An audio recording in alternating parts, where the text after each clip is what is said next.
সবাইকে শুভেচ্ছা। আজকে আমাদের খানসামা উপজেলার শ্রদ্ধেয় বড় ভাই রাশেদ মিলন ভাই জানতে চেয়েছেন যে স্কুল টাইমে আমাদের শ্রদ্ধেয় শিক্ষকদের ক্লাস ফাঁকি দিয়ে রাজনীতিতে সময় দেওয়া এটা জায়েজ কিনা।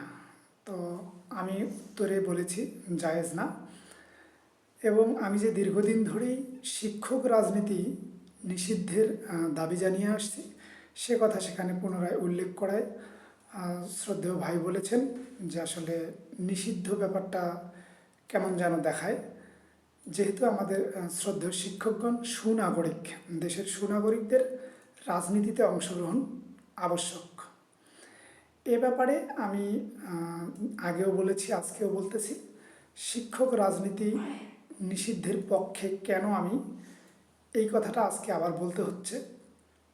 আমি রাশেদ মিলন ভাইকেও আহ্বান জানাচ্ছি এবং সবাইকে আহ্বান জানাচ্ছি আমার এই ভিডিওটা পুরোপুরি দেখবেন এবং আপনারাও মন্তব্য করবেন যে কেন আমি যে দাবিগুলো তুলছি সেগুলো যৌক্তিক কি না।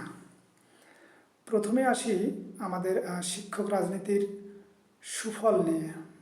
আমি আজকে এই একটাই ইতিবাচক দিক পেলাম শিক্ষক রাজনীতির, সেটা হচ্ছে আমাদের শিক্ষকেরা সমাজ বিনির্মাণের কারিগর, মানুষ গড়ার কারিগর।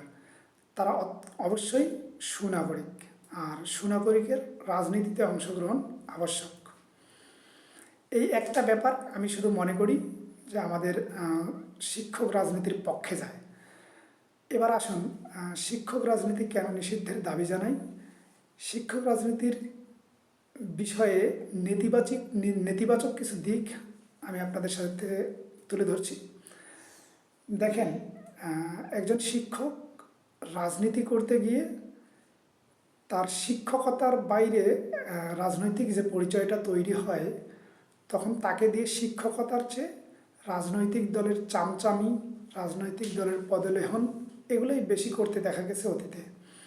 আপনারা খেয়াল করলে দেখবেন, এর আগে আমরা দেখেছি বিশ্ববিদ্যালয় থেকে স্কুল পর্যায় পর্যন্ত শিক্ষকগণ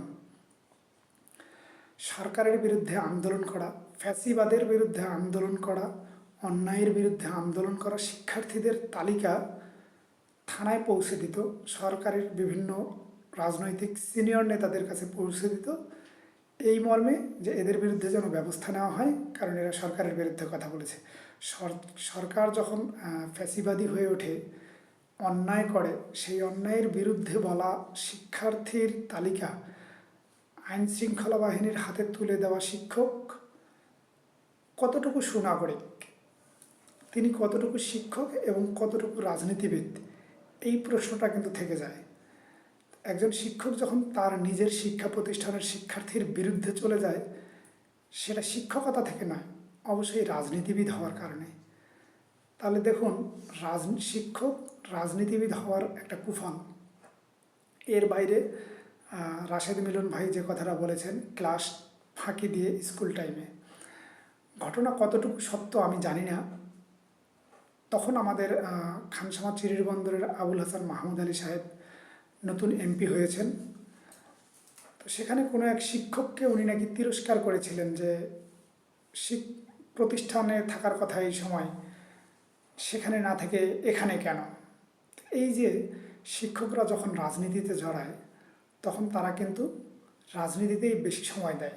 এলাকায় এমপি আসবেন, এলাকায় বড় রাজনৈতিক নেতা আসবেন, দলের প্রোগ্রাম আছে, এই আছে সেই আছে, এইভাবে তারা রাজনীতিতে বেশি সময় ব্যয় করতে গিয়ে শিক্ষকতাটা আর ঠিকঠাক করে উঠতে পারেন না। তাদেরকে আজকে ঢাকা যেতে হয়, কালকে রংপুর যেতে হয়, উপজেলার মধ্যে তো দলীয় প্রোগ্রামগুলো থাকেই, তো ক্লাসে সময় দেওয়ার মতো সময় তিনি আর পান না। ফলে শিক্ষার্থীরা ওই শিক্ষকের ক্লাসগুলো থেকে বঞ্চিত হন। শিক্ষক রাজনীতি করার আরও অনেক কুফল আছে। রাজনীতি করা শিক্ষকেরা রাজনীতি করতে গিয়ে বর্তমান বাংলাদেশ প্রেক্ষাপটে যে দূষিত রাজনীতি, এই রাজনীতিতে মাথা ঢোকাতে গিয়ে একজন শিক্ষক নৈতিকতার জায়গাটা হারিয়ে ফেলেন, তারা হয়ে ওঠেন একজন দানব। এই যে নৈতিকতার জায়গায় একজন শিক্ষক হারিয়ে ফেললেন, সেই শিক্ষকের কাছ থেকে শিক্ষার্থীই বা কী শিখবে? নৈতিকতাহীন একজন শিক্ষক ক্লাসরুমে যখন শিক্ষা দেবেন, শিক্ষার্থীরা তার ভালোটুকু নেবে না। কারণ কোমলমতি শিক্ষার্থীদের বেলায় যেটা ঘটে সেটা হচ্ছে আমরা মানুষ মাত্রই নেতিবাচক বিষয়ের দিকে বেশি আকৃষ্ট অনুভব করি। তো যখন একজন রাজনীতিবিদ শিক্ষক তার নৈতিকতা হারিয়ে ফেলবেন, কোনো চিটিং কেস বা এই টাইপ কোনো কিছুর সাথে যুক্ত হবেন, এটা শিক্ষার্থীরা জেনে যায়, কোনো না কোনোভাবে জেনে যায়। ফলে তারাও তার ওই স্যারের মতো হয়ে ওঠার চেষ্টা করে। ফলে আমরা কেন আদর্শ সমাজ পাচ্ছি না? আদর্শ বিভিন্ন ক্ষেত্রে আদর্শ শিক্ষক বা যে কোনো সেক্টরে দুর্নীতিতে ভরা কারণ কিন্তু এগুলো কম নয়। শিক্ষকের শিক্ষকতা সেরে রাজনীতিতে যাওয়াটাও কিন্তু আমাদের শিক্ষার্থীদের পড়াশোনা ধ্বংসের অন্যতম একটা কারণ। এজন্যই আমি বারবার শিক্ষক রাজনীতি নিষিদ্ধের পক্ষেই কথা বলি। বিশ্ববিদ্যালয়গুলোতে দেখুন, সরকার দলীয় শিক্ষক রাজনীতিবিদদের পক্ষে সরকার দলীয় ছাত্র সংগঠনের নেতারা যেভাবে কাজ করে যায়, পরবর্তীতে তারা শিক্ষক নিয়োগ থেকে শুরু করে বিভিন্ন সুযোগ সুবিধা অনৈতিকভাবে নিতে থাকে। আর এই অনৈতিকতার জায়গায় যখন একজন শিক্ষক নিজেকে সঁপিয়ে দেয় শুধুমাত্র রাজনৈতিক কারণে, তখন কিন্তু সেটা নিয়ে অনেক প্রশ্ন থেকে যায়, তার শিক্ষকতার জায়গা নিয়ে অনেক প্রশ্ন থেকে যায়। তাই আমি মনে করি শিক্ষক রাজনীতিটাকে একেবারে নিষিদ্ধ করে দেওয়াই ভালো। তার কাজটুকু তাকে করতে দেওয়া উচিত। শিক্ষক নিয়মিত শিক্ষাদান করবেন, তার শিক্ষার্থীকে আদর্শ মানুষ হওয়ার পাঠদান করবেন, এটাই বরং কাম্য।